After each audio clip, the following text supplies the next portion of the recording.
Hello, this is David J. Howe, Doctor Who collector and author. You're listening to the Doctor Who Collectors Podcast. Keep collecting. They all say, who is Doctor Who? Where is he from? What does he do? They wonder who is Doctor Who? So I ask you, who's Doctor Who?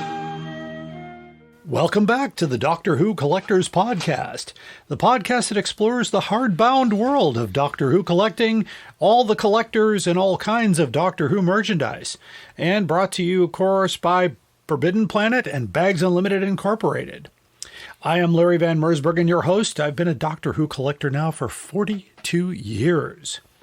Welcome to our 65th episode. We are celebrating the 60th anniversary of Doctor Who this year.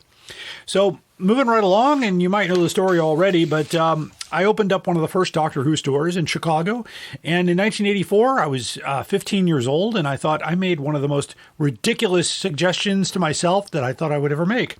And that is, I was going to open up a Doctor Who store, because I managed through my correspondence with friends in England and Scotland that they would help me buy Doctor Who items, and they said there's loads of the stuff in all these used bookstores and thrift shops and whatnot. And literally the Royal Mail wasn't that bad. It just took a long time to get here. And they were perfectly happy just accepting what they paid for it and the postage. I even said, I'll pay for your petrol. And I even knew the term. And they said, no, that's fine. It's just down the street. I can do this easy. It's no problem. We got plenty of that stuff here. Well, today it's a different story. Nobody's got bunches of stuff in thrift stores for pennies on the throw. It's all hundreds of, sometimes thousands of dollars, but that's how we did it. And I started it. It was called Bundles from Britain. And it took off. It actually became a legitimate company. And the only reason I mention that is it discovered many years later that in a great book called Red, White, and Who, the story of Doctor Who in America, Bundles from Britain is on page 384. Part of history. I had to contemplate that for a while to realize what that meant, but what an amazing thing. And I am also good friends with the authors of that wonderful book, and you can find a link to buy it on the front page of our website at drwhocollectors.com. It is available directly from the publisher. It's ATB Publishing, and they still have the second printing in stock. We are part of the Direction Point Doctor Who Podcast Network, and you can find some wonderful Doctor Who podcasts at directionpoint.org. And if you happen to be a listener here and you host a podcast and you're not part of this network, that's another good decision you could make today. And so you can join the ranks of podcasts such as Time Streams, Police Box in a Junkyard, the Doctor Who Target Book Club podcast, Traveling the Vortex, Doctor Who Literature, so many more that it would take me a lot longer of my time to list. But just go to directionpoint.org and check out all the great podcasts that are there. There you go. Speaking of links, of course, every episode I include these wonderful links because you don't have to start with episode 1. You can start with episode 65. And if you're a new listener, welcome to the podcast. I'm glad you're here. So our first link is timelash.com. And under that heading, select the TARDIS library. And that's to keep track of your books, your vinyl, your Betamax, your whatever, your media items. It will not help you with your figurines or your Funko Pops, but these are the printed media like books, no magazines, unfortunately, but they do have audio and video and vinyl and sound and all that wonderful stuff. So you can find that all there. That if you want to find something that you're not sure is a Doctor Who collectible or want to find out more about Doctor Who collectibles that are beyond what Timelash has to offer, then you need to get to the toy box. And I mean Howe's Transcendental Toy Box at doctorwhotoybox.co.uk. And in Howe, I mean David J. Howe, a familiar name with most Doctor Who people. He's a wonderful friend of mine and a great resource for collectors. Of course, you can contribute to this archive as well, and it will be approved by one of the many moderators, myself included. So there you go. Of course, if you're looking for great Doctor Who items at great prices, look no further than DoctorWhoStore.com. It's in the name, and that's Alien Entertainment. And if you're in the Chicago area, they've got 2 locations to serve your collecting needs. And of course, the main store in downtown Lombard on Main Street. And of course, the new store in Logan Square on Milwaukee Avenue. So they're constantly running sales, and the owner, Gene Smith, he and I go back to 1984. He helped me with Bundles from Britain. We became partners back in the day. Now he owns that company, and he's always buying collections. So there's always something going on there. You can also find great Doctor Who items at Forbidden Planet, one of our sponsors. We are still working on our website to fix the links to the items. Their embed links are not working at the moment, so we will get that fixed as soon as possible. But as soon as it does, I will let you know. And don't forget our own eBay store. We do have a lot of Target books. Over 200 Target books came in that I already have, so they got to go somewhere, and we price them to go. So we want other collectors to be able to get them. So just go to our website at drwhocollectors.com, click on merchandise links, and that'll take you to our eBay store. All proceeds benefit the podcast. And of course, in addition to all the podcasts that I have published since the beginning, and you can go back to number 1 on the website. I don't know if Apple will let you go back that far, but at least our website will.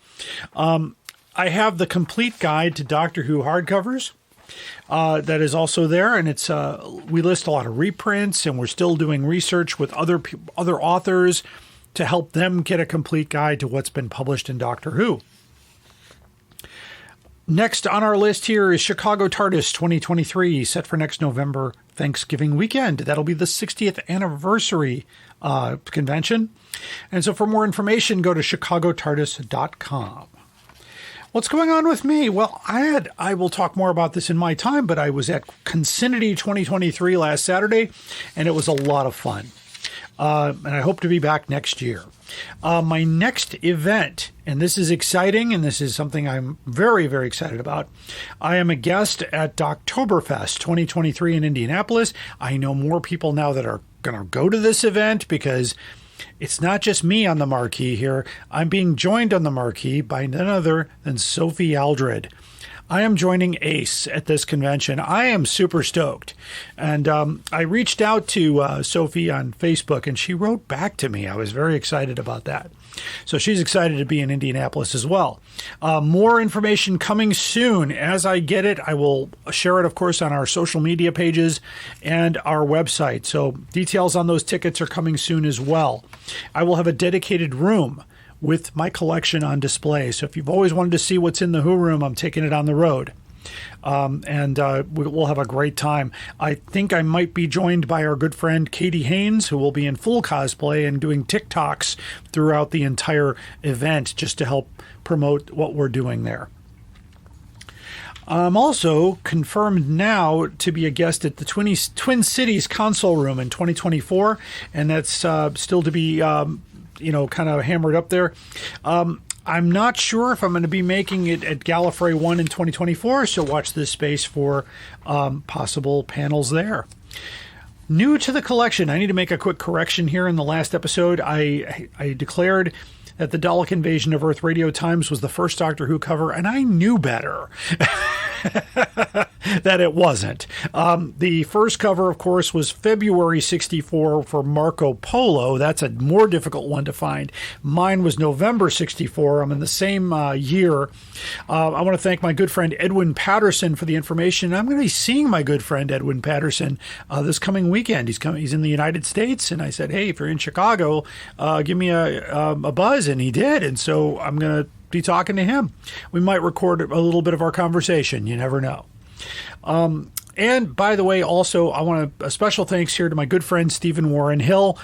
I now have a complete set of books published by the Aeonian and Amaronian publisher, of which some of those books' existence was in doubt. I can now verify that the 5 books do exist. The only book that doesn't is a book on Genesis of the Daleks. So my next podcast episode after this one, we're going to focus on those books, even though I've covered them and I will continue to cover them as part of the hardcover coverage. But I think they deserve their own show, because in Red, White, and Who, they actually interviewed the owner of the company to find out more about what this was. And we can share that with you. And it'll be called I Say Aeonian, You Say Amaronian. And let's call the whole thing off. Okay, maybe that. I don't know. We'll see. I don't think I can get away with that. Anyway, I will do that on our next episode. So I also received an unopened set of Series 11 and 12 trading cards. Nice to find those if you can find them at a reasonable cost. I found one online. I think it was for $100 and something, and this was a lot less than that. So, and that's all for that for now. So stay tuned for more updates on the collection. And still many rumors about on this whole thing with Doctor Who classic hardcovers. It gets a lot of people's hair turned up, and they get really animated. Especially when you talk about a second or third printing. There are rumors about many third printings, and so far we've only been able to prove the existence of one hardcover book that made it to 3 printings, and that's the Loch Ness Monster. And the only reason I can verify that is I have a third printing in mint condition on my shelf. Unfortunately, I don't have a first or a second, which appears to be even more difficult to find. But anyway, if you have a book, especially we're looking for Brain of Morbius, second edition. That one came up a few times. That was actually, that caused a lot of talking when I announced it on one of the episodes, because I do have it in one source. However, there is no photographic proof that the book existed. So we're waiting on that. If you have a copy of Brain of Morbius in hardcover on your shelf in whatever condition, take a gander at the copyright page and see if it says reprinted at all or second impression. Those are the things you're looking for. So just share it with us here at Doctor Who Collectors Podcast at gmail.com. On today's show, it is today my continuing coverage of Doctor Who classic hardcovers, this year covering the 1982 publication year. Not a stellar year. Not a lot of books came out, and even fewer Target books came out. But I will include my stellar guest, Mr. Tony Whitt, the Doctor Who Target Book Club podcast host and producer, and a dear friend. FeedSpot, of course, they rank podcasts of all kinds and shapes and sizes, and they have a top 90 list for Doctor Who podcasts. And so far for 2023, at this juncture, we are number 35 in the top 90. We dropped a couple spots, but that's okay. We're still in a good position there. I like to be in the kind of the, not quite the upper third, but close. And so thank you for your listening support. Keep supporting us, and we will hopefully rise on that list. A lot of Direction Point Network podcasts high up on that list. Thank you for that.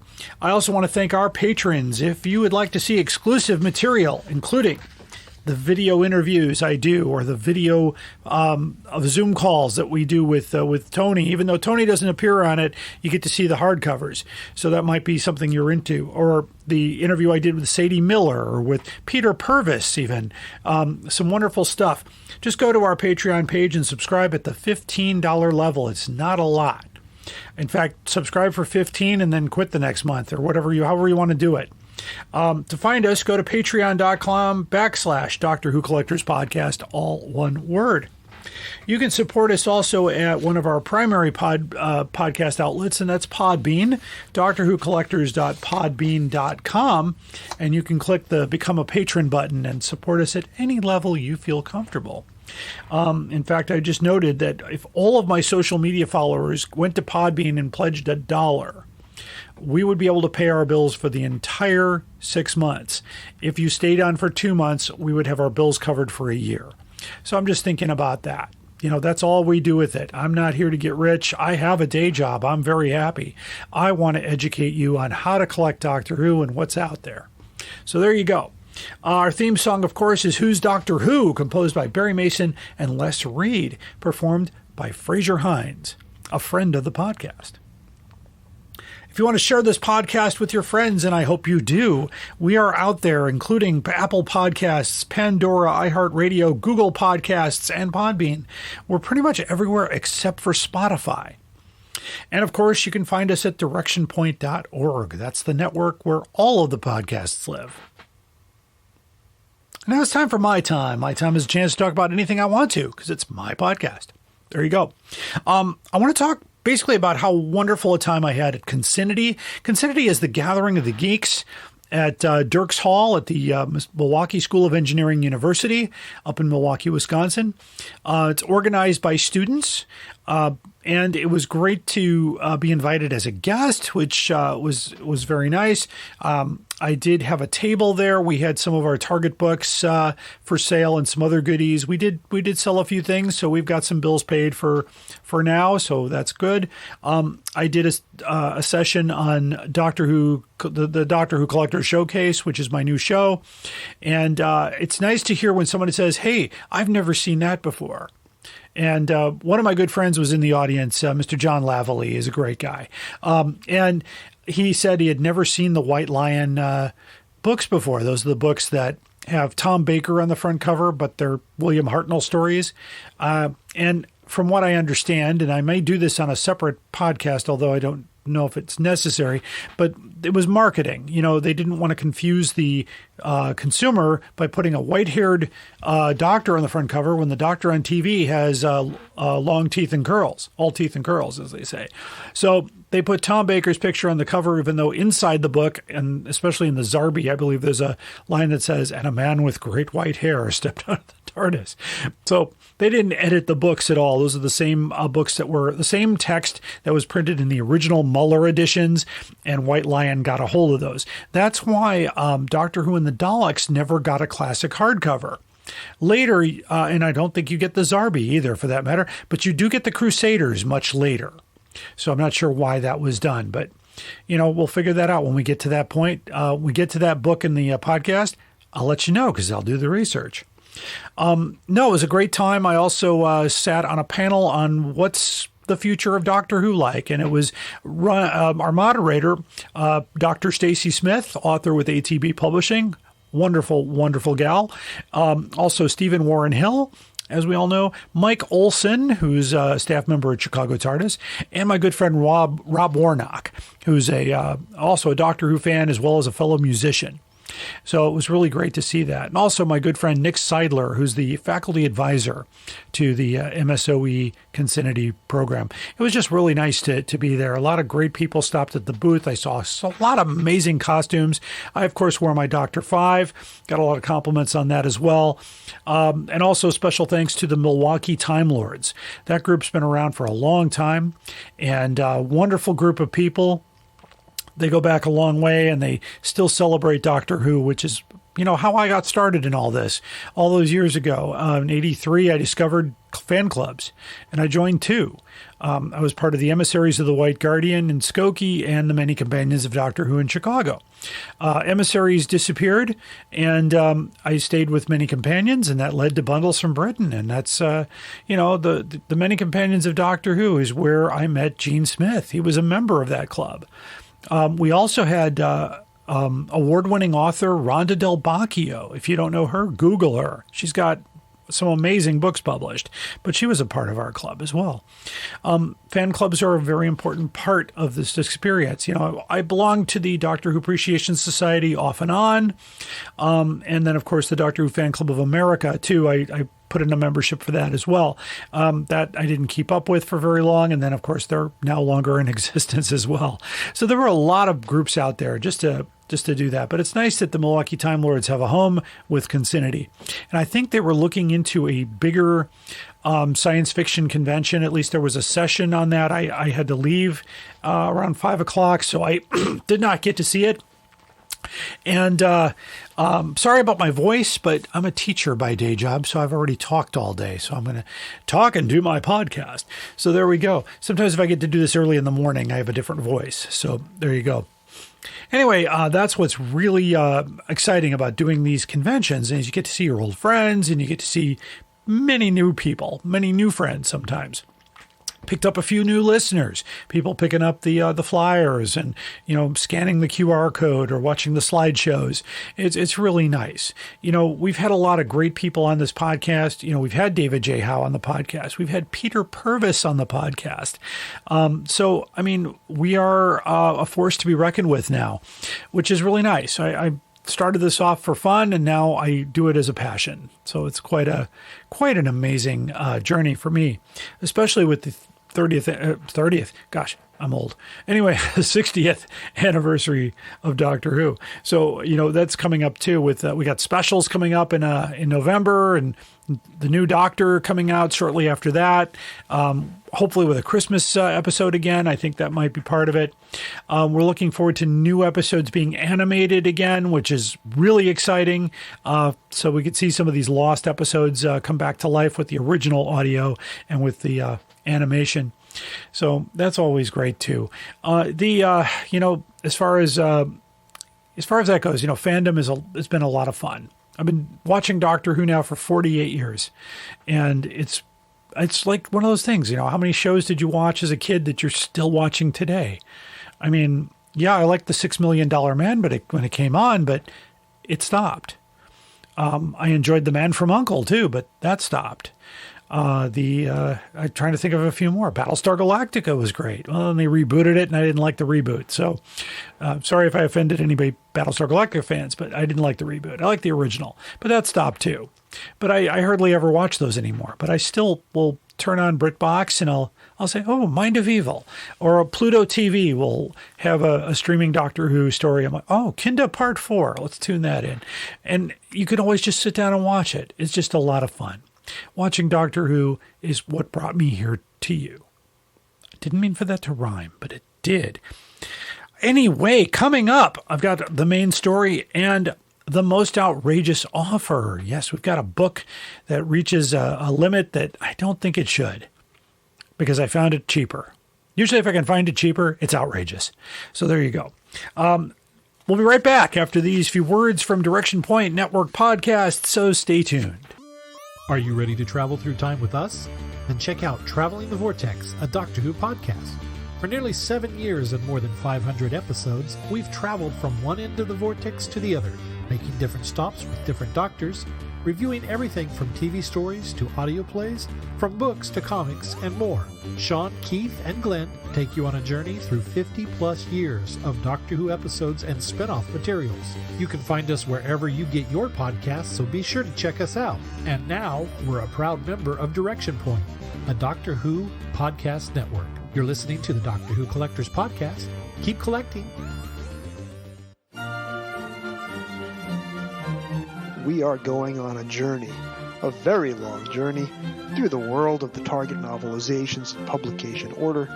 Every week, we are looking at a new book, talking about Terrence Dicks, Malcolm Hulke, and all our Doctor Who novelization friends. Whatever you do, keep turning the pages.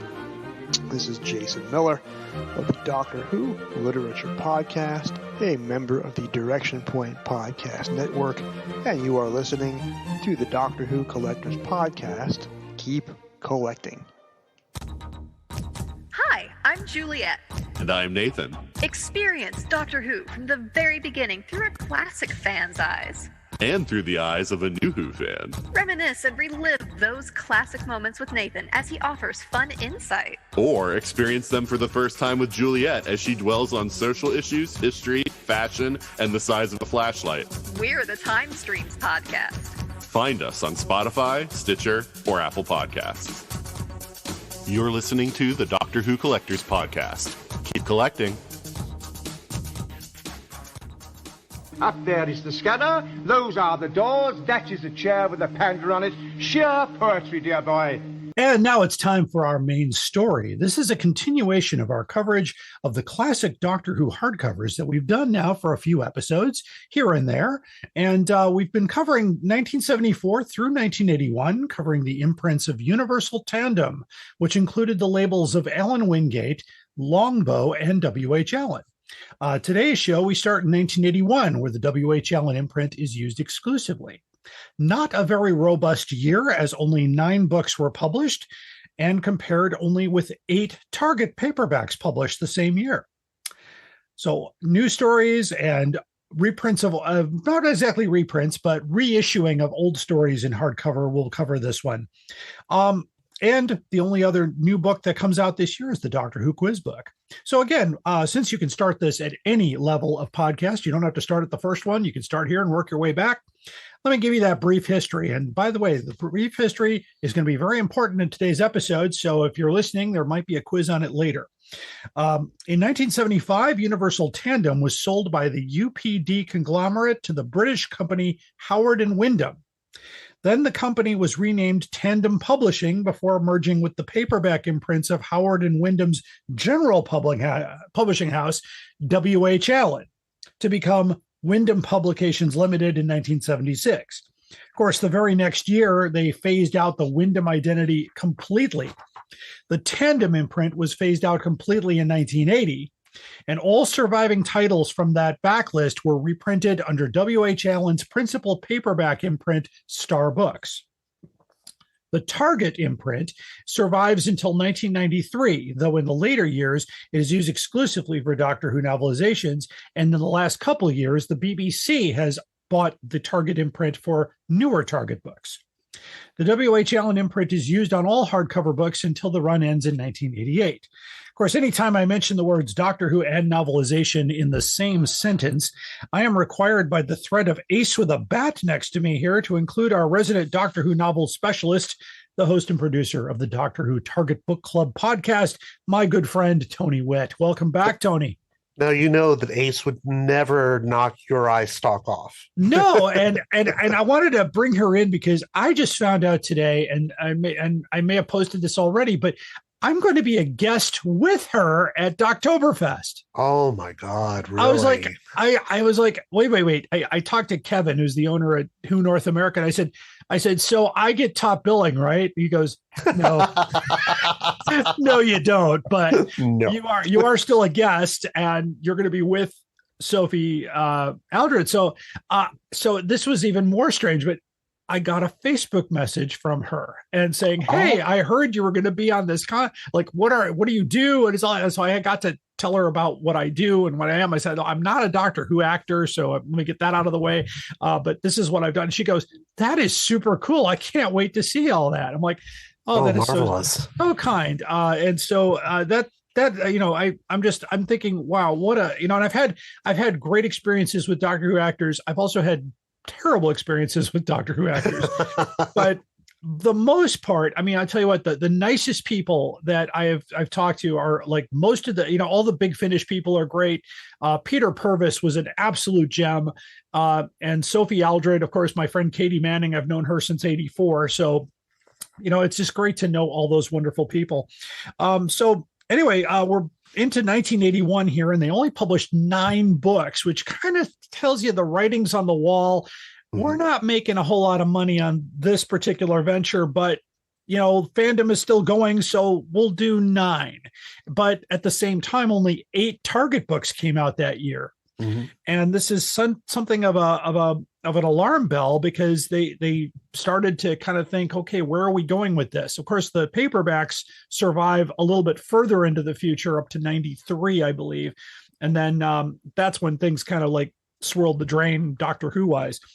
So this year we have no hardcover reprints. In fact, you won't see another reprint until 1985, and then that will be that. And there's a very special reason for that reprint, which we'll get to when we get to that year, which could be a year or two from now, because we can only cover the books that the Doctor Who Target Book Club has covered on their podcast. So we're slow, and that's okay. You guys can take your time, because I love the fact that I can spread these out, because these are the most listened to episodes.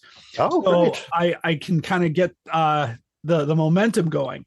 So anyway, listeners, these hardcovers are very sought after, extremely sought after, and getting more sought after. The drama behind Doctor Who hardcovers is always something that kind of reminds me that the fact that I teach high school. It's the same kind of thing. People behave in the same way.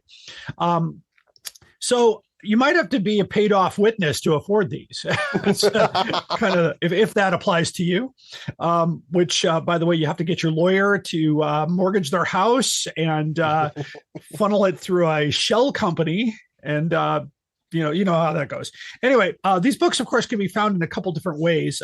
Most commonly, the older books are found in ex-library condition, which is either pulled, withdrawn, or stolen from a library. And in some cases, they have been stolen from libraries. Or what we call a non-library edition or a retail version, which is either something that was bought in a store or a publisher copy or a publisher review copy.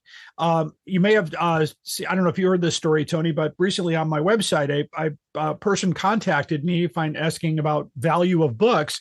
This person was the grandson of a guy who worked at W.H. Allen, and he had mint publisher copies of all of the first early run hardcovers. And he sold them for £14,000. Oh, God. He says he doesn't have to worry about saving up for the addition on his house now. So I was like, mint copies of Auton Invasion and Seeds of Doom and all these early, he said that, Dad would just bring him home from work. I'm like, wow. Okay. Of course, that's the other way you could get these books. I was not told, I was not allowed to know who bought them, but I was told it was somebody that worked in the BBC. So somebody had that kind of money to spend. So there you go. Also, many of the titles we're going to talk about tonight were distributed in the United States, but not until 4 years later, so 1985. And that's an interesting story. I've told it many times, but that happened to be me. I was the owner of Bundles from Britain, and we got all of the surviving hardcovers from Lyle Stewart. So, and in fact, I've made some corrections to people to say, wait, that book's not worth as much, because if you bought it in San Francisco, that means they got it from me. And so that's very few of them made it to the bookstores here. So in 1982, Tony, I hate to put you on the spot, but any memories of 82 that spring to mind? Oh, 1982. I think 1982, in fact, I know for a fact that 1982 is the first time I ever heard that Adric was going to die. And I had the big surprise of Earthshock spoiled for me. All in one evening, because I went to an academy for gifted and talented students over the summer and met another Doctor Who fan who I still know to this day. And he spoiled all of the new season for me, because at that point it was still a new season. And it's like, oh, okay. So when I saw Earthshock, which we're discussing on the next episode of the podcast, right, I had already had all of the major surprises completely spoiled for me. Now, for me, of course, it was knowing that the Cybermen were involved, because they're not in the title. Right. So that was kind of a complete shock as well. And I'm trying to remember, I don't think I saw the Davisons in 82, because I think I mentioned on the last time we talked, when Chicago bought everything, we bought the premiere package, which included the John Pertwee, the entire Baker run, and they decided to go all the way back to the beginning. And so we had to sit through all the Pertwee episodes, all the Baker episodes again, 1 week at a time. So it took another, I think, till 83 until we saw Castrovalva on WTTW. But as far as for me in 82, of course, that would be a year ago. In 81, I actually bought my first Doctor Who items. In 82, I had amassed already a pretty decent collection, because I discovered a place in Chicago called Larry's Comic Book Store and Annex. They used to be on the corner of Devon and Broadway. And I do remember learning how to use the CTA at that time. I took the 97 bus to what they called, back then it was called the Howard run. Now it's called the Red Line. And you took that to 3 stops to Loyola, got off, walked about a block, and you were at Devon and Broadway. And there was this guy behind the counter with the slick back hair, this little mustache, who just kind of glowered at everybody as they walked in the door. And if you stood looking at a magazine too long, somebody would come up and say, "Hey, this isn't a lending library." And then fast forward, I learned later that he is partly a inspiration for Comic Book Guy on The Simpsons. The character, but the voice is Harry Shearer's college roommate. So, because the roommate would give rules like there will be no loud music at this time, but the actual, and now Larry was not a fat guy. Like they made the comic book guy really fat, but Larry was like rail thin. So they went the full extreme. I've spoken to Larry in recent years. He's mellowed quite a bit. He's a super nice guy. In fact, he probably was back then, but he was irritated by kids like me coming into the store. And that was the first time I saw early Target books because he had them all behind the counter with the block logos. And I was like, can I see those? He goes, can I see your money? And I had money with me that day, so I took out what I had. He goes, okay, you can look.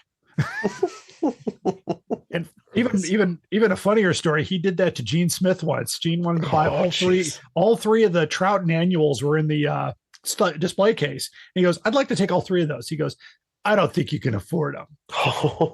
Now, many people don't know this, but Gene's occupation before Doctor Who, he was a locksmith and one of the best ones in Chicago.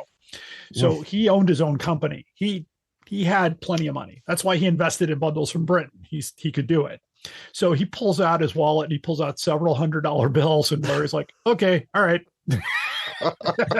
And he bought all three of them right then and there. That was, and the other thing I remember too is behind the counter, there was a set of rules that were taped to the wall with brown packing tape that said no paper bag for purchase under $10, no change given unless purchase is made. Oh my goodness. It was all these rules, but he had, and by the way, the place was a dump. You walked in the door and everything was in like boxes. So all the Doctor Who weeklies were scrunched into a box, and on the floor were Star Trek comics. And then you had, and then of course you went next door, and next door to that was the annex. And there was another guy working there who was super calm, super nice. And the place was all neat and organized. And that's where all the comic back issues were. But I will give Larry Sherritt credit because he is officially credited with returning Terror of the Autons in color off a Betamax that he recorded off a TV. Oh.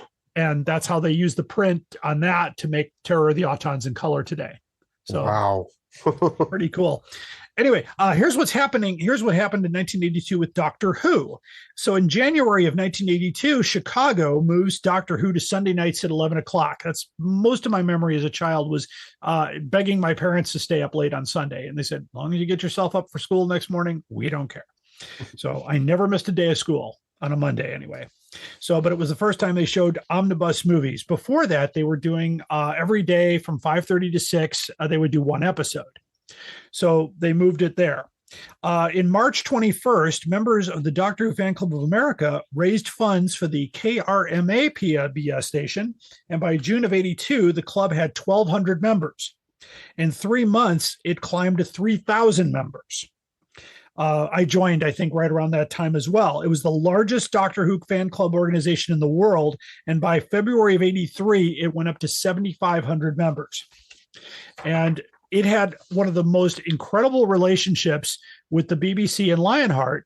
So it was able to produce its own line of licensed merchandise, including T-shirts, badges, and publications. The fanzine, of course, was the Whovian Times. And I have a few issues of those in the collection. In June of 1982, Variety magazine features a front page ad for the 41 Tom Baker omnibus serials, calling it a sci-fi film festival. The ad also publicized the upcoming Panopticon West convention, which I don't think you were in Chicago in that time, but that was the convention we lovingly called SweatCon. Because in July 16th to 18th, 1982, Panopticon West in Chicago featured John Nathan Turner. Announced 20 markets had pre-purchased the 78 Peter Davison episodes, the equivalent of 3 seasons of 26 episodes, which were available in January of 83. These markets included Stamford, and by the way, they don't know which Stamford it was. It could be anywhere. It's like Springfield and The Simpsons. It could be anywhere. Kansas City, Nashville, Charlotte, Schenectady, Wilmington, and Winston-Salem. At the Americana Congress Hotel on that wonderful 100-degree day, the AC broke. Oh. So it was very warm, and of course this is a convention well before anybody wore costumes, so I was in t-shirt and shorts anyway, but it was uncomfortably warm. Poor Tom Baker had like a white shirt on, and he was like, oh man, this is hot. They kept bringing water and stuff, but if you look this convention up on any website, it is in quotes SweatCon. So, of course, this particular hotel, the Americana Congress, now the Continental Congress, I think, was the site of many future creation conventions. In October of 82, KRMA airs Once Upon a Time Lord with actual film footage from that SweatCon convention. And by the end of 82, in December, Lionheart announces that Doctor Who is now watched by 9 million viewers in the United States, and membership in the Doctor Who Fan Club of America continues to grow to 10,000. So there you go. I was still in middle school in 1982. So, but believe it or not, in 2 years from now, from that 82 time, I would open up bundles from Britain. So there you go. I was watching Doctor Who. I didn't join a fan club until 84. So that was, quite a year. So, okay. So getting to the main meat of our program here, the books in 1982, all the Doctor Who hardcovers will be W.H. Allen. They will be issued with a laminate cover. Sometimes they're well done. Sometimes they look like they're pasted on. So all will feature the Neon or Sutton logo at this point in time.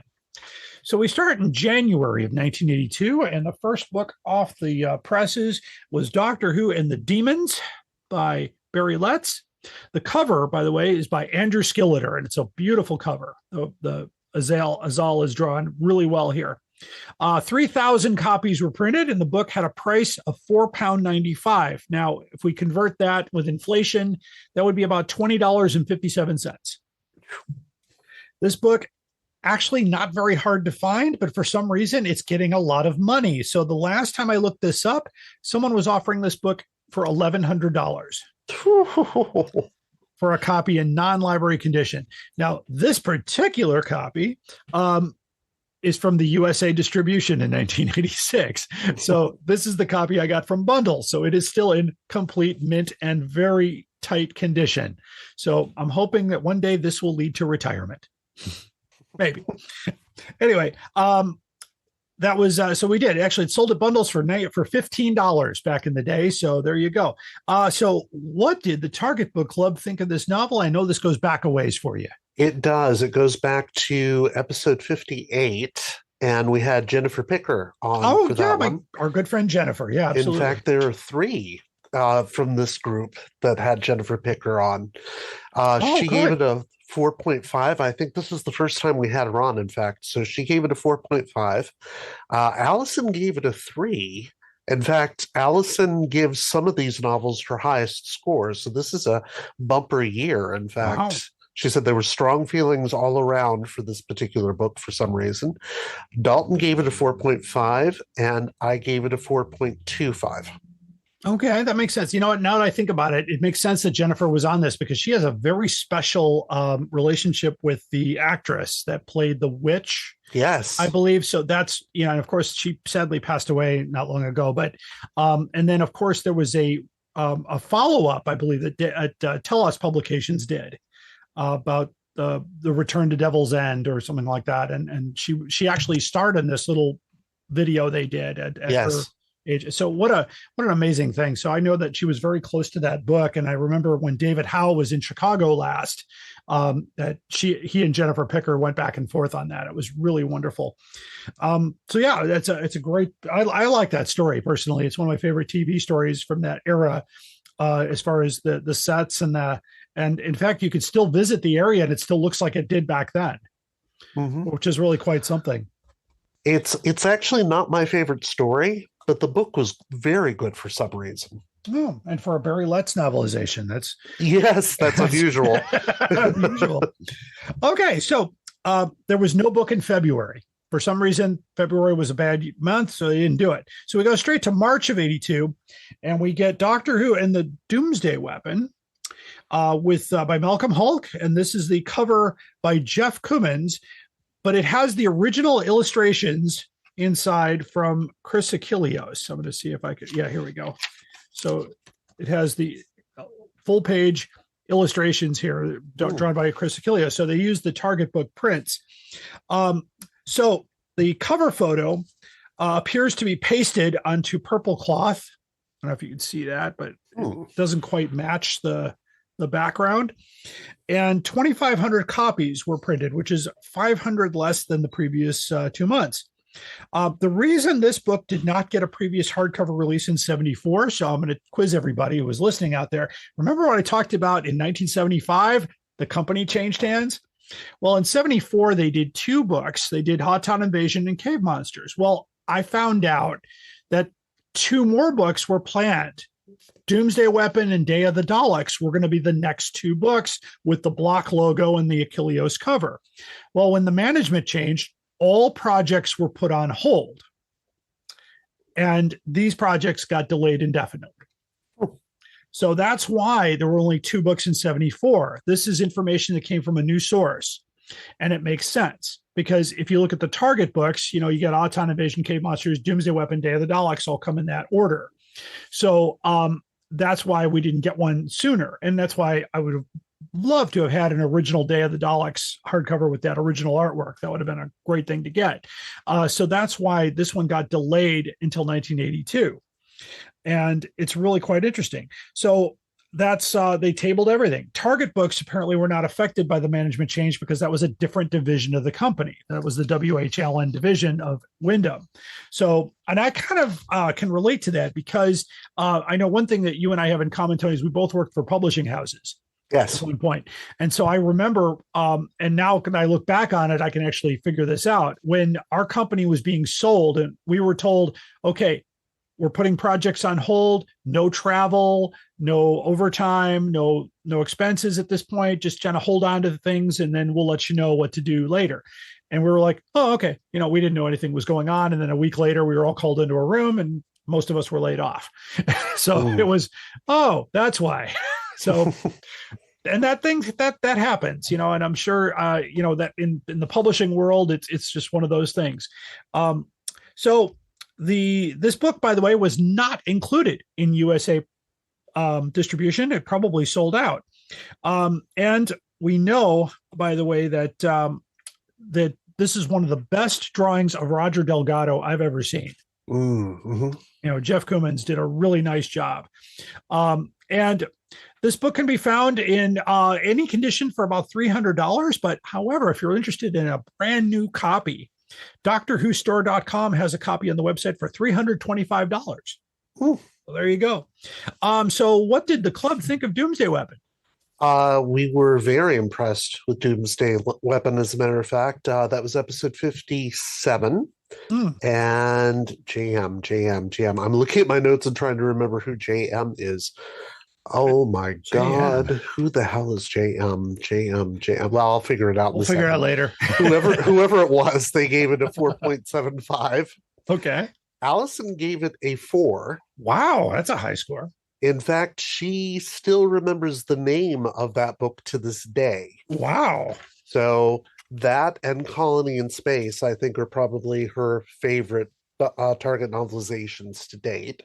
Dalton gave it a 4.5, and I cheated, gave it a 4.75.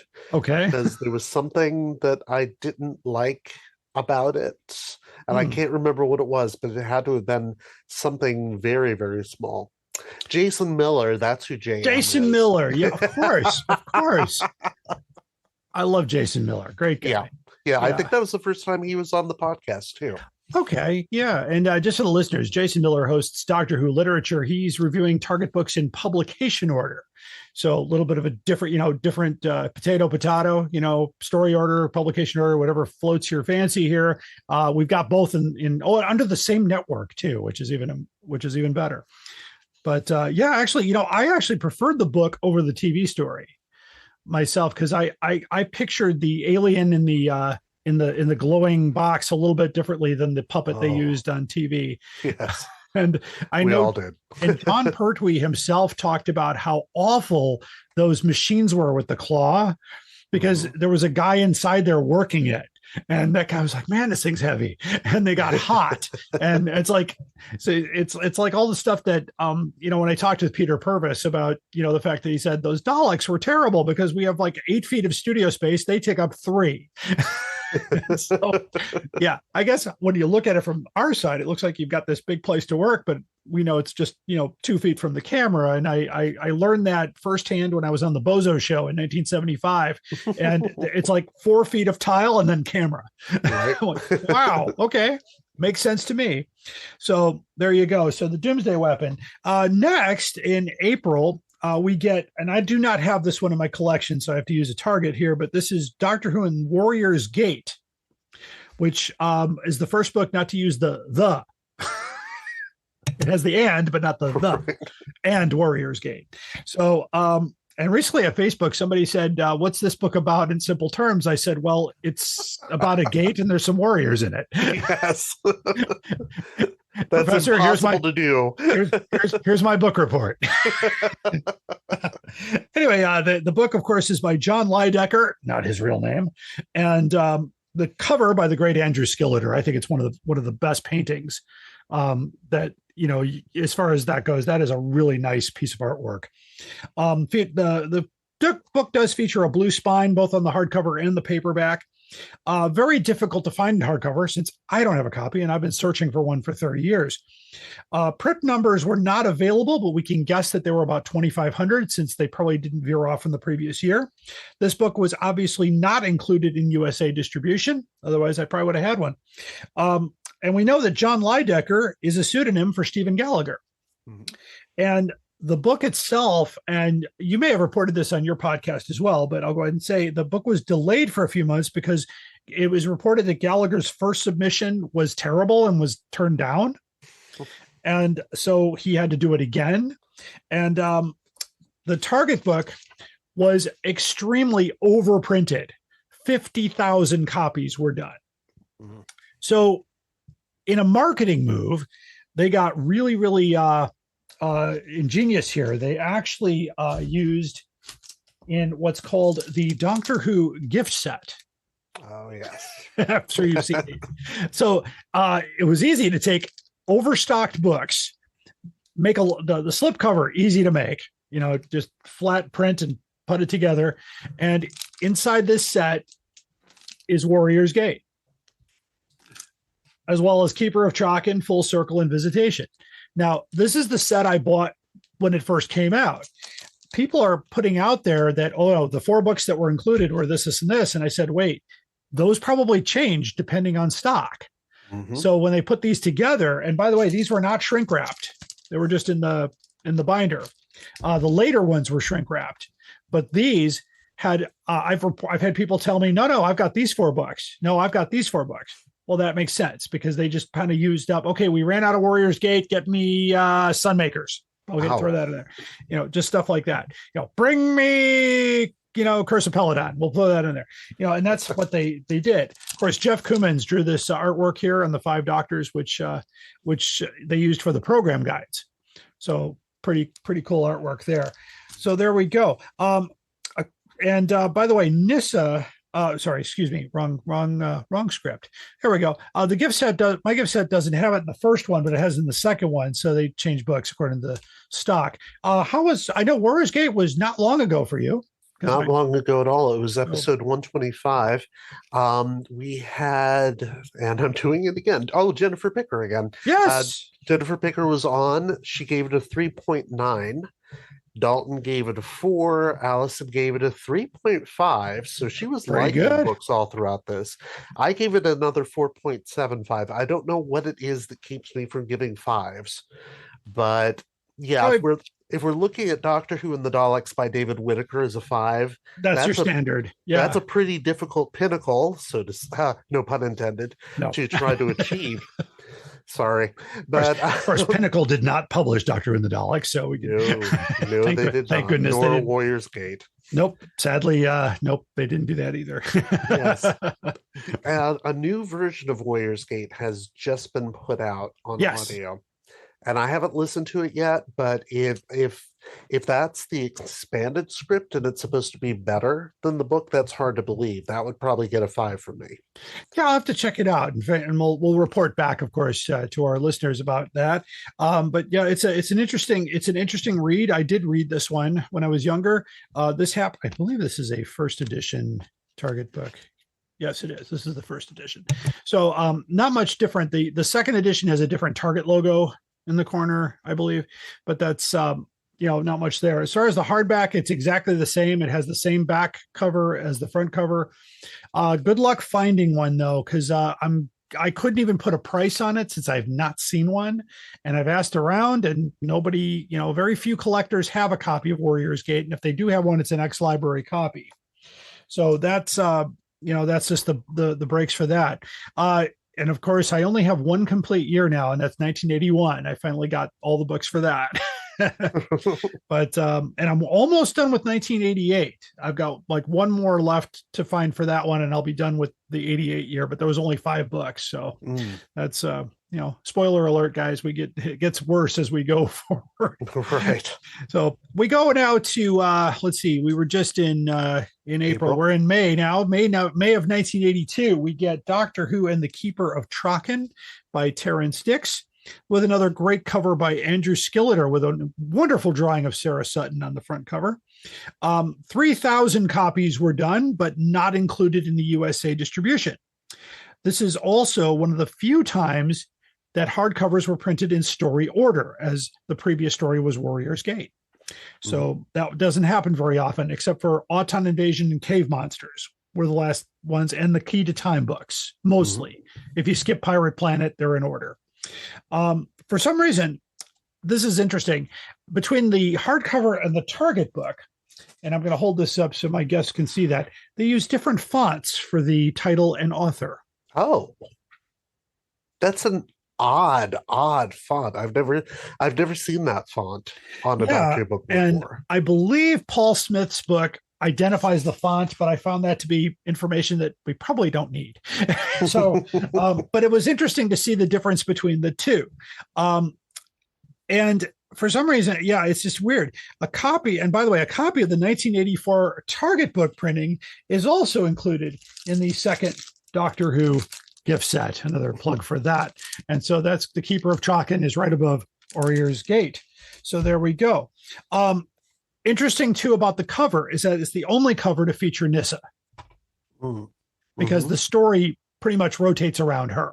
This is her story, and the Melker, of course. So also interesting about the story is that it features Jeffrey Beavers as the Master, who happens to be married to Carolyn John, whose daughter, Daisy Ashford, now plays Liz Shaw for Big Finish. Isn't that wild? Yeah, it really is. When Doctor Who stars have children who become Doctor Who stars. And we're still keeping our fingers crossed to getting Daisy on the program. She's been extremely busy with work. She apologized in an email the other day saying, I will get to you soon. I promise. I'm just working. I said, no, work is important. This is fun. We do this when you can. She didn't, and the other reason too that it featured her is she didn't ask for a lot of money for her likeness. It was reported that she was not as, she was like, oh, I'll take, and they're like, really? Okay, sign here. Okay, good. Here's your money. We got your image. So she will not appear, of course, on any future books until the Blue Spine edition of Logopolis features her on it. Okay. This book is actually pretty hard to find. You can pay up to $400 or more, and this particular copy is an ex-library copy. It's got a big space in the front where the pocket was ripped off, and it's got, let's see, I can't even read it, but it's got a library stamp on the cover here, but it's still in nice shape. It's not too bad. So what was this is also a recent one for you. So how is the Keeper of Traken? You're at episode 126. So for us, obviously, it was right after Warriors Gate as well. We were not impressed with this one. In fact, Allison and Dalton gave it range scores, which they only do when they really don't like something. Allison gave it between a 1.25 and a 1.5, which is her normal. Dalton gave it a 2.5 to a 3, which is fairly low for him, and I gave it a 2. There's just something about that book. Terrence Dix was not all that inspired by it for some reason, and there were only a few little additions to it to make it any more special than it was on screen. So, yeah, we were not amused, shall we say. I get it. Sometimes it doesn't happen. It's a book I didn't happen to read when I was younger. So it's maybe I dodged a bullet there. So, but I did enjoy the TV story. That was a lot of surprises in that I did not expect, especially the master and all that. And of course, Anthony Ainley coming out at the end, and I'm going, and of course, when I first saw that that little thing he did at the end, and I'm going, oh, they're trying to bring back a Roger Delgado look. And of course, as a kid, I didn't know that Roger Delgado had died in an accident after Frontier in Space. We weren't getting Doctor Who magazine, so I had no idea that he wasn't available for anything. I'm like pretty sure. But Anthony Ainley, and Anthony Ainley, one of the nicest guys I've ever met. Met him in 1985. He was wonderful to the fans. He even did a little bit of role play. Someone had brought him a model TARDIS, and he got the microphone and said, "At last, Doctor, I've cut you down to size." The place went wild. He was really quite something. But I actually hear that he was quite the introvert in real life. And actually, when his death was reported, he was by himself. So he wasn't much of a social person. But one of the best masters, in my opinion, for that era. And of course, it looks like they took a summer vacation because there were no books in June. So we go to July of 1982, which just in time for SweatCon, and we get Doctor Who and the Leisure Hive by David Fisher with a cover by Andrew Skilleter. No print run information is available, so we're going to guess somewhere around 2,500 to 3,000 were printed. None of these were sent to the United States. This is, by the way, this hardcover is the first Doctor Who hardcover did not say a children's book by W.H. Allen. Since W.H. Allen took over publishing, all the Doctor Who novels had a children's book, or it was filed under children. Now it's filed under science fiction. So that was a big change. The Target book, actually, the first edition Target book, which I don't have, has a notable mistake on the title page that says it is a Star book and not a Target book. The second edition corrects that. So there you go. The book also mysteriously has no contents page. At first, I thought it was left off, but it goes right from copyright to the prologue, which is interesting. The cover, by the way, is available from Andrew Skilleter at andrewskilleter.com. He is a listener, the great Andrew Skilleter, as I like to say. He is indeed. And we do that. Prints are available. This book can command a very high price. This book is in absolute horrible condition. It's hard to see on the screen, but it is completely wrapped in plastic and taped down.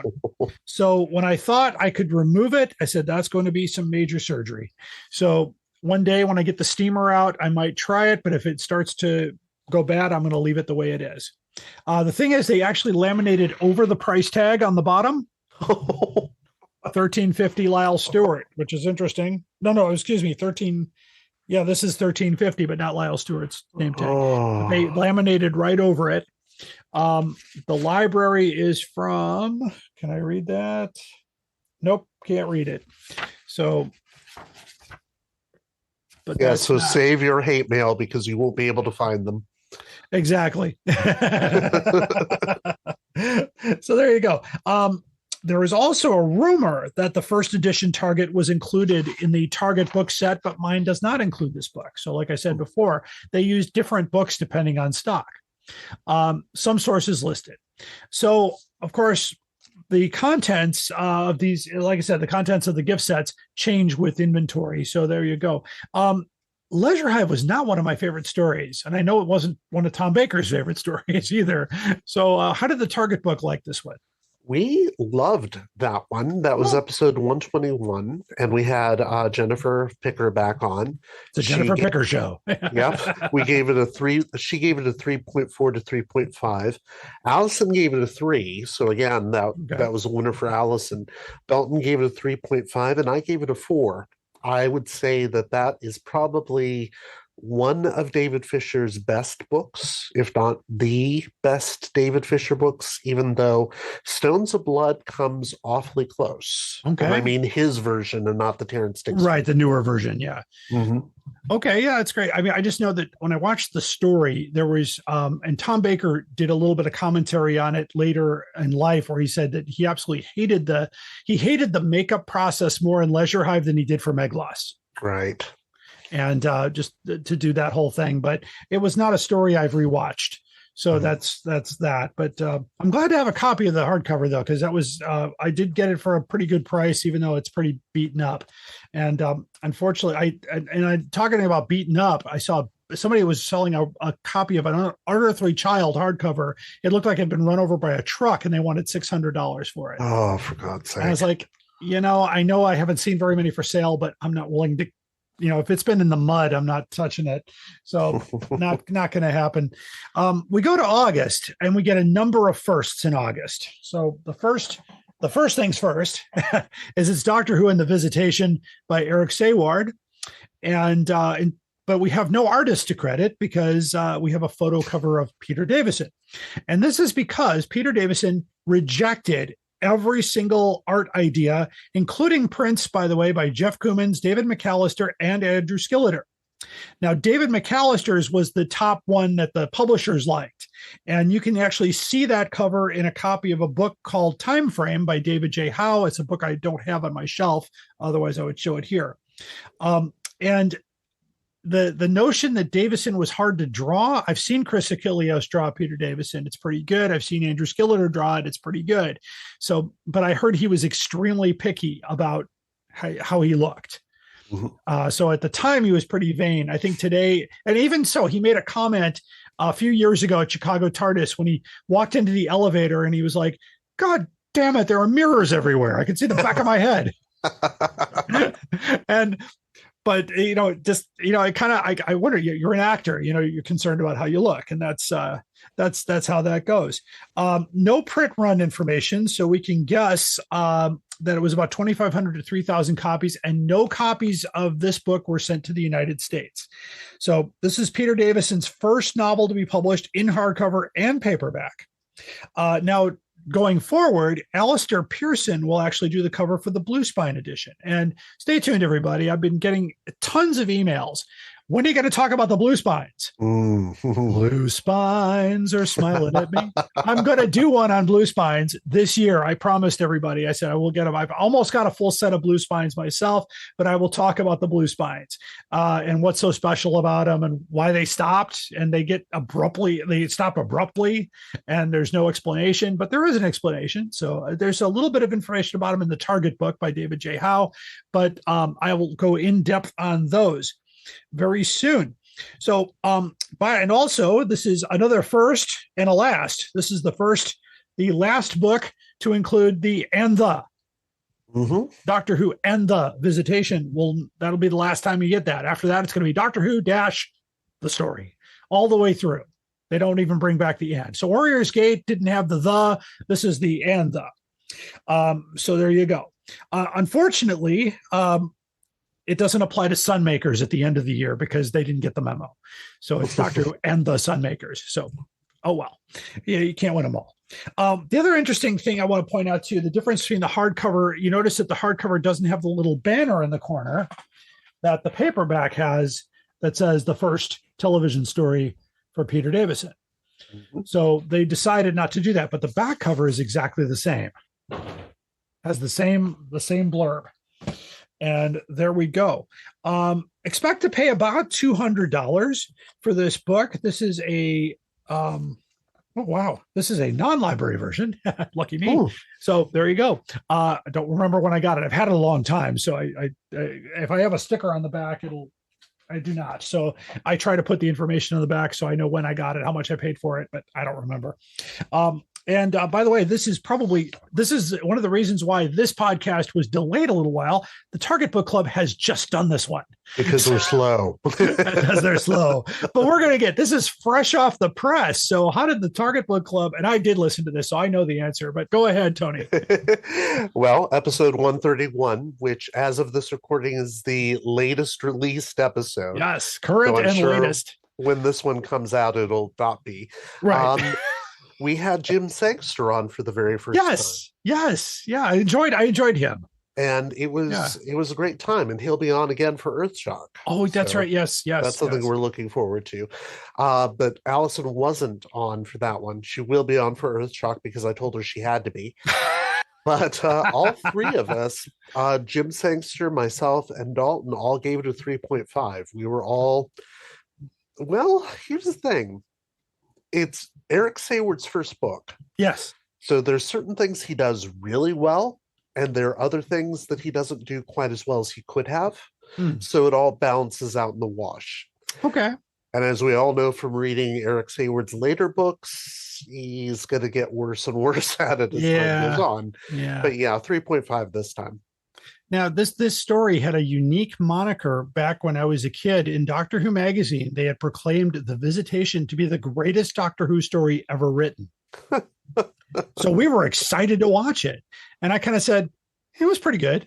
Yeah, it's a very meh story if you're watching it on screen. I was like, I was expecting more, because they had really hyped this. John Nathan Turner said, this is our greatest achievement in Doctor Who. Well, and that was the same year they done Earthshock, so you think that they'd be pumping that one up. They pumped this one. Was. Yeah, it was, for some reason, this was the big one, and that was the one that even Channel 11 Chicago built it up as this is going to be a big night. They did a pledge break on this one, so they got a lot of money off of it. But I was like, no, this is not. Earthshock's a better story than this one, better than Four to Doomsday. I will say that. But definitely not the top story that they were going for. But anyway, if you'd like to find a copy of this, I was looking on Doctor Who store. They had one this morning, but it's gone now, so I'm not going to tell you what it went for. But you could probably find this if you look on eBay. I've seen a few of these floating around. And don't give up. If you're like, I need Visitation to complete my collection. If you've gotten that far, congratulations, because I haven't. And I've got people arguing with me about whether second prints exist. So it's we found out that Revenge of the Cybermen does exist. Somebody sent me a photo. So there we go. It did get a reprint in 1977. So did Genesis of the Daleks. But we're still, they're still fighting about Space War version 3. So I don't know. I don't think it happened. Only one book got a third printing, and it's Loch Ness Monster. And I don't know why, but I know it exists because I have it on my shelf. So that's, it's like I said, it's like high school. Everybody's arguing back and forth about stuff. And I'm like, guys, come on. Settle. Okay, we go to October. We get Doctor Who. Sorry, excuse me, September. I jumped over to October. September, we get Doctor Who Full Circle. No and or the, by the way. Doctor Who and the Full Circle. Nope. Andrew Smith wrote the book, and Andrew Skilleter did the artwork, the marsh creature on the front, which looks better than the rubber suits that you see on TV. 2,500 copies were printed. None of these copies landed on our shores here. Andrew, by the way, still owns the original painting to this, so all the prints can be made from the original, and you can get that at andrewskilleter.com. This book got a price increase to £5.25, which would be £17 today or $21 US. Little tiny book, $21. Of course, this book today will command much more, as this book is very hard to find. This particular copy is a library copy, although it's not bad. In fact, the binding is still tight, so I don't think it got a lot of circulation. But it doesn't look like it's well read, so it's in pretty good shape. DoctorWhoStore.com has a new copy for $450. So that's the price I'm putting on it. So get it while you can. I think he's got one copy. So how was Full Circle for you, Tony? Well, that was episode 123. And we loved that book, though I notice our scores don't reflect it. Okay. Dalton gave it a 4. Allison gave it a 3. So again, that's a sign of love on her part. And I gave it a 4. Okay. And I remember loving that book. And I don't know, I cannot remember now why I scored it as low as I did, because, yeah, that should probably come in a bit higher. I'd probably say 4.5 more like, because the book of that story is amazing. That's great to hear. I mean, I actually didn't mind the TV story, as it was the first of the E-Space adventures, and that Alzarius has the exact same coordinates as Gallifrey. Mm-hmm. So that was interesting too. So I thought it was a very interesting story. But again, the hardcover book, not too easy to find. I have not seen very many of these, and I've had this one for quite a few years. Now we can go to October. We get Doctor Who Logopolis by Christopher H. Bidmead with a cover by Andrew Skilleter.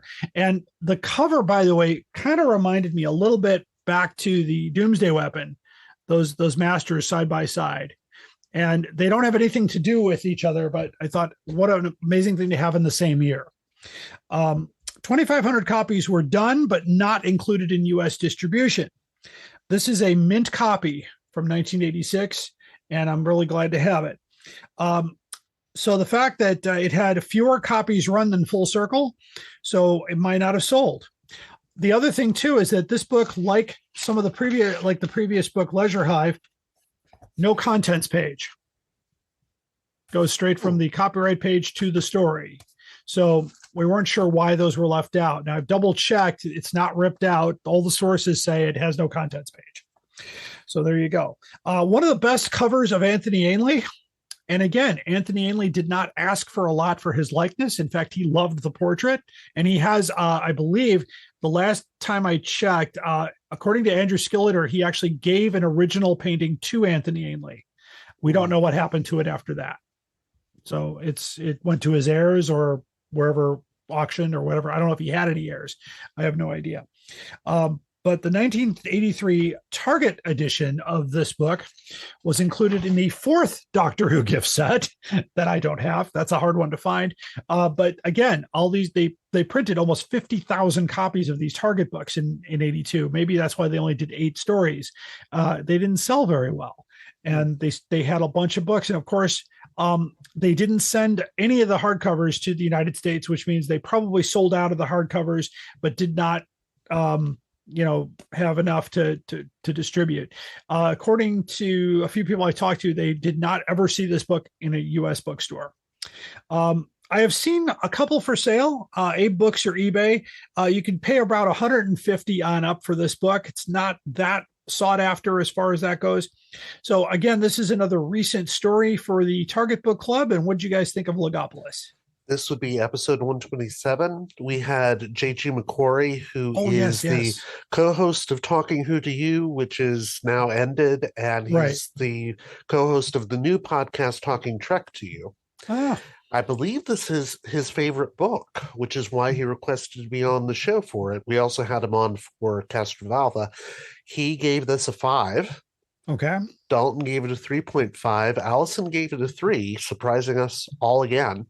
And I surprised myself by giving it a 4.75 because this book is almost flawless. It's almost perfect. It's a really, really great book. And it is so much better than the televised version, which I have to admit kind of bores me a bit, even though it's Tom Baker's last story. Last story. Yeah. I still watched it with eyes glued because I was wondering, how is this going to end? How is this going to go? And it was really, I thought the idea was good. The execution, not so much. And I can tell Tom Baker was probably phoning it in a bit. Yes. Because it was his last story. And after they finished wrapping up filming, the first thing he did is got his hair cut off so that nobody would recognize him. And which is kind of a shame because he's full of regret now of not doing 5 Doctors, not doing all these other projects. And now he says, now I'm old and I can't do anything. Except he's been recording for Big Finish all this time. And yes, absolutely. I was going to mention Tom Baker is still doing the Fourth Doctor for Big Finish and will keep doing it as long as he is able. Sadly, though, his autograph store is completely closed. He is no longer signing autographs, and that has to do with his health. They said that he was having trouble holding a pen steady. So at this point, I'm glad to have a few Tom Baker autographs, but I don't think they're going to be coming anytime soon. As I believe he's 91. Let's see. I'm throwing born 1931, I believe. Yeah. So 92. Yeah. 92. Well, we've never had a Doctor Who actor playing Doctor Who reach that age. So, Tom, I met Tom back in 84 and he was one of the nicest people. He also gave it to one of our news anchors here in Chicago. I think I've shared this story before, but it's worth sharing again. He goes into CBS, I believe it was CBS Studios, and some of the people saw him walk in and got really excited, but the guy interviewing him had never heard of him. Oh, no. So Tom was like, so the guy asked him, why do you think you're so important? And why are you, and Tom's like, well, people like you who write the news. He just nailed him. And then, of course, he slinked back in his chair and then he kind of let the interview, left the interviewer high and dry. And I wish I could I used to have a tape of that and I don't have it any longer, but I keep looking for YouTube copies of that. It's just a great interview. So that's Logopolis. And of course, the final book is in November. They took December off. So there are no books in December. But we go to an interesting twist here. We're going to Doctor Who and the Sunmakers. And with a great picture of Henry Wolfe on the front cover. Well, he was quite an actor. I mean, I just remember the scenes where he's playing with the hair and being full into this character, and that. And I sometimes use that clip when I introduce the most outrageous offer. From your private purse, you spoke. I love that. Anyway, this book, of course, is by Terrence Dix, and it's cover by Andrew Skilleter, of course, great stuff here. So, of course, this book might have been delayed in publication because they didn't get the memo about the and the. It's like, darn it, man, we put and the on there. Oh, man. No print run information was available, so we can guess it was either 2,500 to 3,000. I'm going to guess it's the lower amount since the books, weren't doing. This book didn't do very well at all because this book did get sent to the United States. And it turns out we got the books that they couldn't sell. So that's a couple of 82 prints. And I know we priced the 82 prints a little bit higher because they were the older ones, but we didn't know that they were the excess stock. So it was quite something. This was the final Target book that had the and the on the cover. So there we go. It is also now the final hardcover to do that because in 83 there was no more and the. So and the got laid off from W.P.H. Allen and they had to go find titles elsewhere to get in there.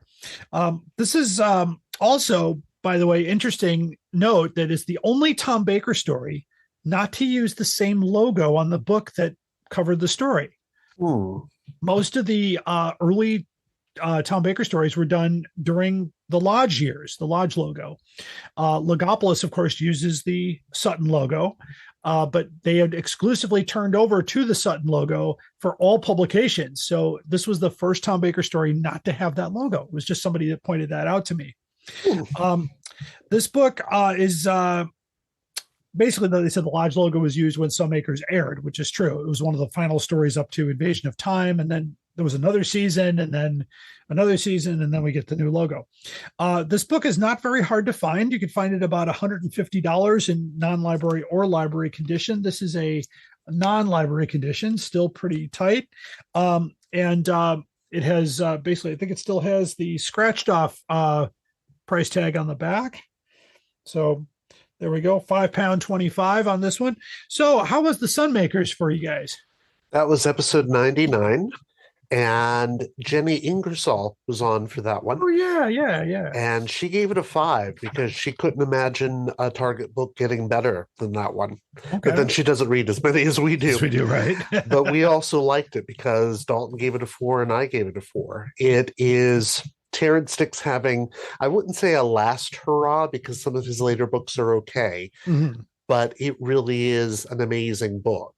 Yeah. And I think it's because he actually cares about the story and is willing to do something for it because, as we've said before, it's a Robert Holmes script, and Terrence Dicks takes very good care of Robert Holmes scripts.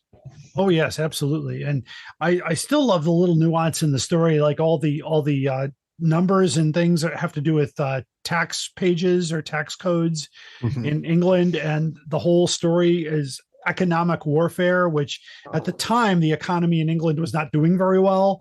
So it was very it's almost like if you listen to the song Taxman by George Harrison and the Beatles did it, he actually names 2 prime ministers in that song.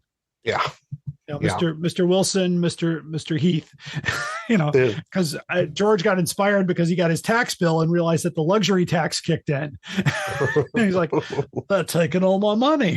It's like, Taxman, great song. Other interesting bit of trivia about this particular book is the scene where Haig is thrown over the side of the building and everybody cheers.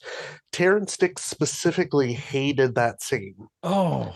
And thought that it was a little too much for a children's program for someone to be murdered and then to have people cheer about it. So in the novelization, he has him thrown over the side, but then the people who throw him over the side look over the side and are feeling bad about it because they realize what they've done just at the last moment.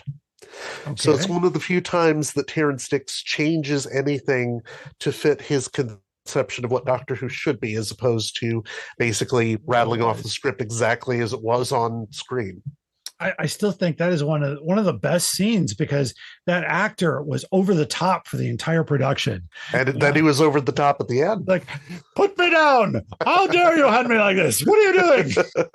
And it was really wonderful. And I thought, what a great performance. And he did a great job. And his chemistry with Henry Wolfe doing that was just amazing.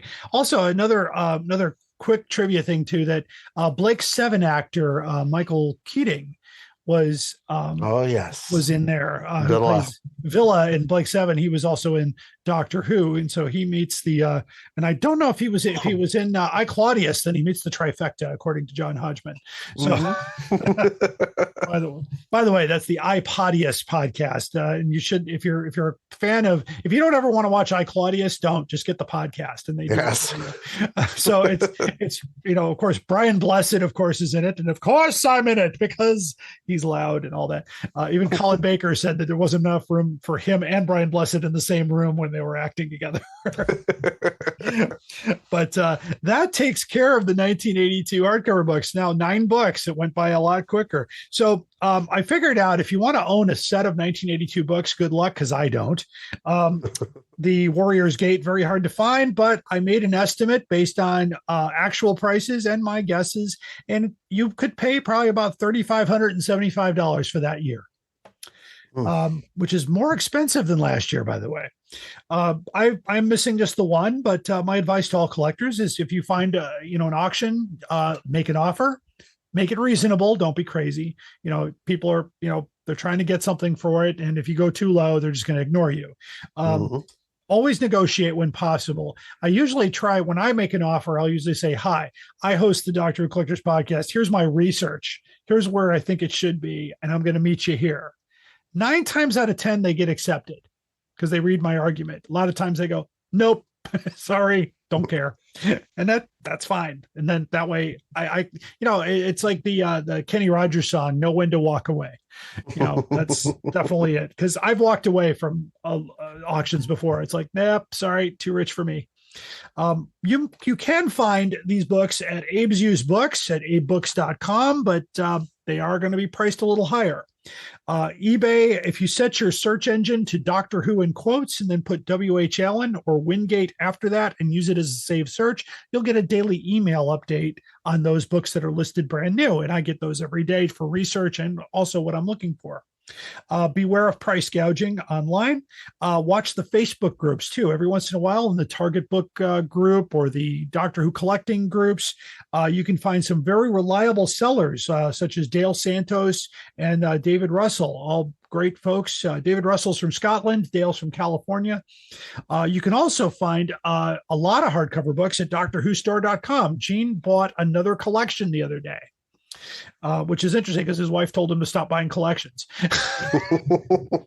It's okay. He doesn't listen to this podcast. But anyway, I'm like, oh, but I always get first grab at those, by the way. He'll send me a message with a picture. It's like, hey, here's what I got. And I'm like, I got all those. He's like, okay. Just, you're the first. He's got a list of people and I'm at the top of that list. So I guess, I go back a long way with him. But sometimes, by the way, Who North America also bought a collection recently and they had a bunch of hardcovers, including a book that was signed by John Nathan Turner. Oh, so not too bad. And I actually own a book now that was in John Nathan Turner's private library. I have a letter that accompanied it that says that he owned a copy of the Sea Devils in hardcover that came with a letter. It said this was in John Nathan Turner's private library. It was willed to his partner, and it was when his partner died, it was willed to me. Like I've got the legal paperwork that shows that this was on his shelf when he was at the BBC. So that's pretty cool.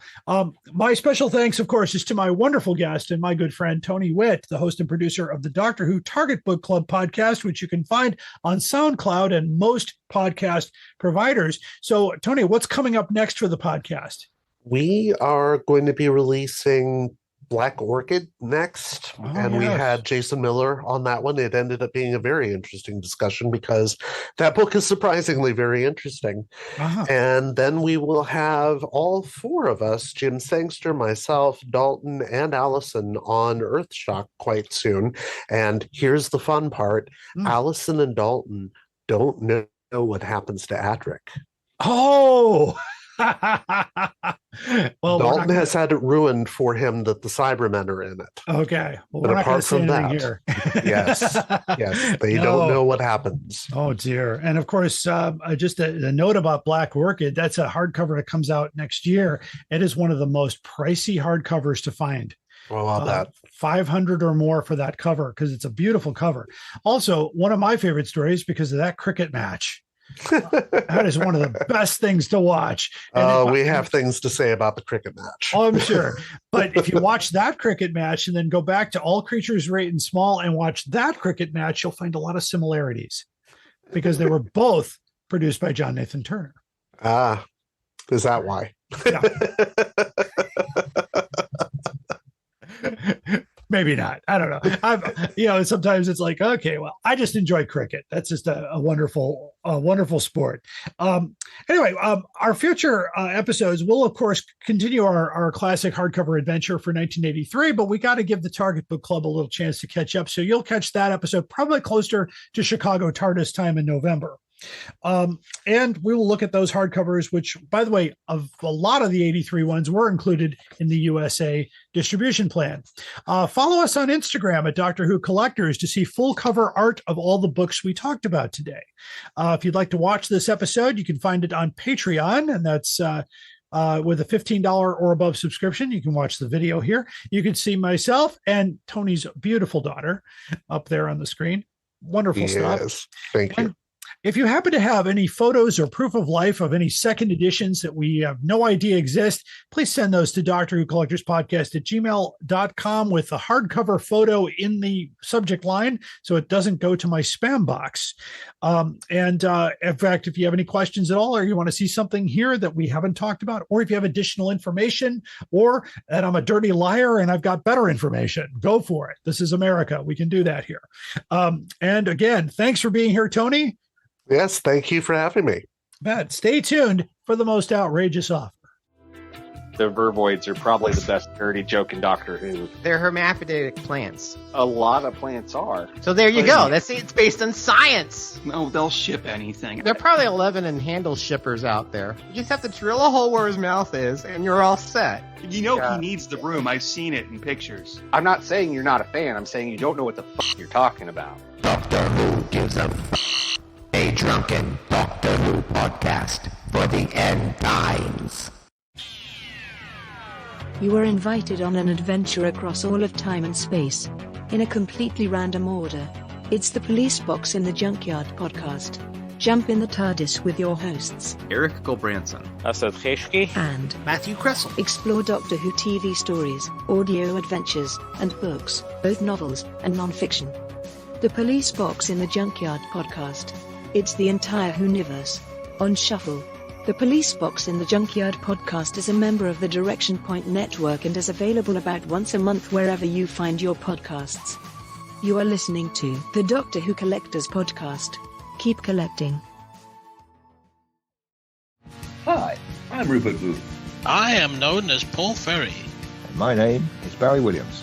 Together, we host Time Ram. Time Ram's a cruel mistress. It's a random number generator. That also. We roll a number from 1 to 13, and that's our Doctor. Then 1 to 300 for the story, and then we ram them together. Even if it doesn't make sense.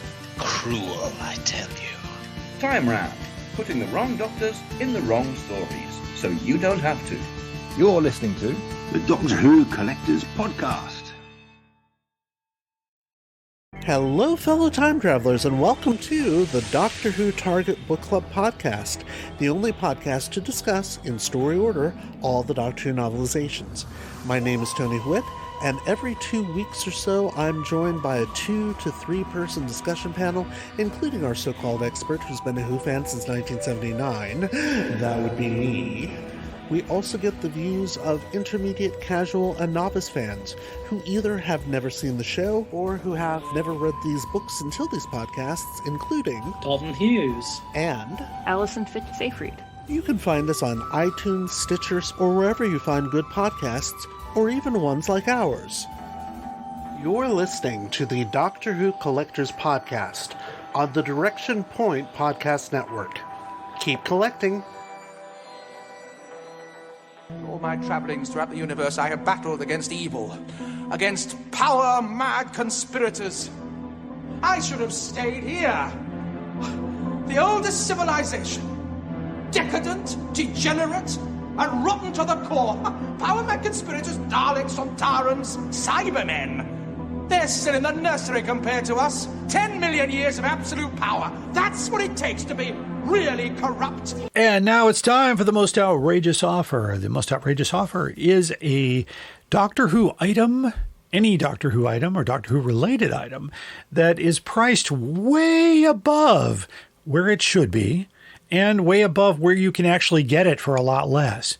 And I researched these pretty carefully. I look around at many different places. Sometimes I don't have to look very far to find it, an item a lot less. And then sometimes, if I have a chance before I record, I'll buy the darn thing at the lower price just to say I can get it.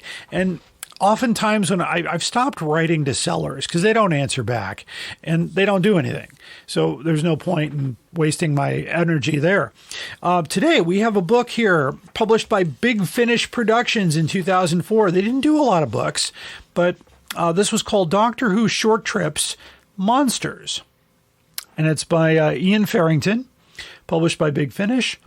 And this seller is actually from Washington State, Low Key Books from Sumas, Washington, United States.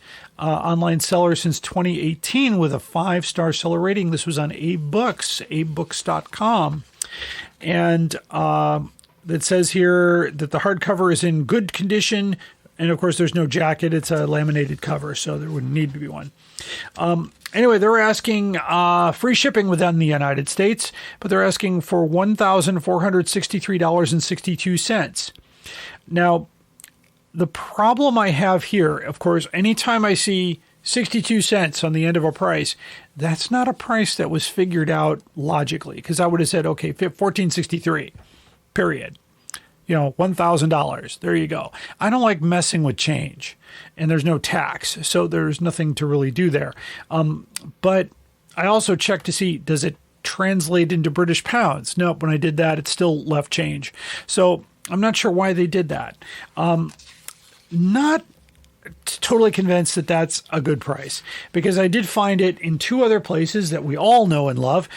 First of all, I went to Amazon.com. I usually try to see, is it still out there? Yes. There are used copies available from $47.15, but there's a new copy here for $59.99, which seems a little bit more reasonable given the age of the book. And this is a new copy. This is a good condition copy for $1,200 and some change. I found several on eBay with the price $49. So that's also, it says spine and pages extremely tight. Whoever I bought it, put it in a protective bag. Oh, Bags Unlimited would love you. Always put your collectible books into a protective, acid-free environment. Keep them from, that keeps them new, keeps them in good shape. I mean, yeah, if you want to read it, go ahead, but put it back in the bag when you're done. So I declare this outrageous. Let me go back to that original listing here. And of course, these listings will be on our website, so you can see what I'm talking about. I will post the links as well. Sometimes the links go dead because somebody finds out about it. They write to the place and they take it down. But $1,463.62. And the new, I'm going to go with the new price here. So let me plug that in here. $1,463.62 and then $59.99, let's say. That's a savings of $1,403.63, just to do the quick math. But I would not buy it from this seller on $8. I don't know if this person has other Doctor Who items. I didn't go back to check. This was sent to me anonymously, so I checked it out. The link still worked, and I did some research on it. Anyway, Big Finish. I have a bunch of Big Finish books in my collection. A lot of Bernice Summerfield and some other hardcovers that they did. So they're definitely collectible. I would say that because they stopped doing books altogether, and CDs are even few and far between. Some of the early CD recordings from Big Finish, highly collectible. So there you go. That's the most outrageous offer, and that wraps up this episode of the Doctor Who Collectors Podcast. I want to thank my good friend and guest, Mr. Tony Whitt, for giving us the story insights on these wonderful hardcover books. And if you'd like to learn more about the Doctor Who Target Book Club podcast, you can just Google them and find them on SoundCloud, or you can go to directionpoint.org and find out where they are from there. Great podcast. They're doing the Target books in story order, which is often interesting because the books are different from story to story. You might be reading a book written in 74 followed by a book written in 91. So definitely a different thing. So check them out. On my next episode, I will be doing I Say Aeonian, You Say Emeronian. And we're going to talk about the 5 books that were published in the United States from 1979 through the early 80s that nobody knew about. Or hardly anybody knew about them. Because I didn't know about them, and I was a dealer in 84. No one even clued me in on those until I found them on Amazon one day. I found Day of the Daleks and Giant Robot on Amazon. And I've got the other ones now as well. I've got all the books. And I will video that so you can see these books, because there's some really interesting stories behind these. So check us out for the next episode. And until then, keep collecting. Direction point! Direction point! A Doctor Who podcast network.